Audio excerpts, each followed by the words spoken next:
В возрасте всего 4 недель малыш по кличке Уинстон пережил немало. Этого котенка выбросили из машины на ходу, и он получил серьезные травмы. Беззащитный Кроха не понимал, почему люди так с ним поступили.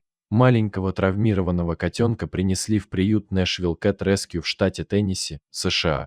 4-недельный малыш по кличке Уинстон получил травмы лапок и не понимал, почему с ним так поступили, но не терял веры в людей. К сожалению, без хирургического вмешательства было не обойтись. Сотрудники наложили на лапки малыша гипсы и начали готовить к операции. В тот же день семейная пара волонтеров центра, Джейми и Брайан Адамс, узнали о судьбе пушистого бедняги. Они зашли к нему перед операцией и влюбились с первого взгляда.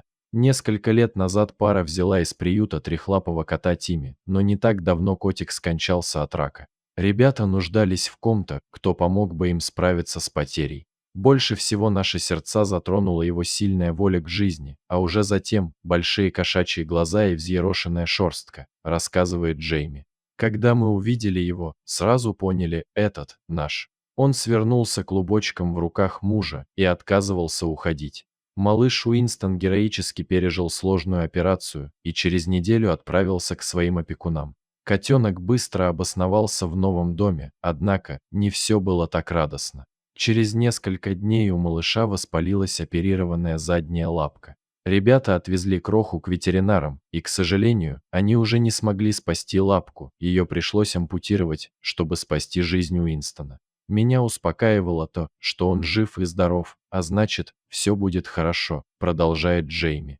После операции Уинстон потерял одну лапку, но не потерял стойкость духа, храбрость и любовь к жизни. Бойкий малыш быстро восстановился и научился жить с 3 лапами, как самый нормальный котенок. Кроме того, после всего пройденного Джейми и Брайан твердо решили оставить малыша у себя навсегда. Теперь у него был теплый дом, добрые друзья, 2 домашних кошки хозяев и собака, а также любящие люди рядом.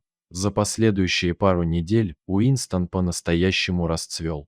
Да, он потерял лапку, но этот недостаток абсолютно не мешает ему жить полной жизнью и радоваться каждому дню. Он пережил 3 сложных операции, когда ему не было и месяца. Он как будто вернулся с того света.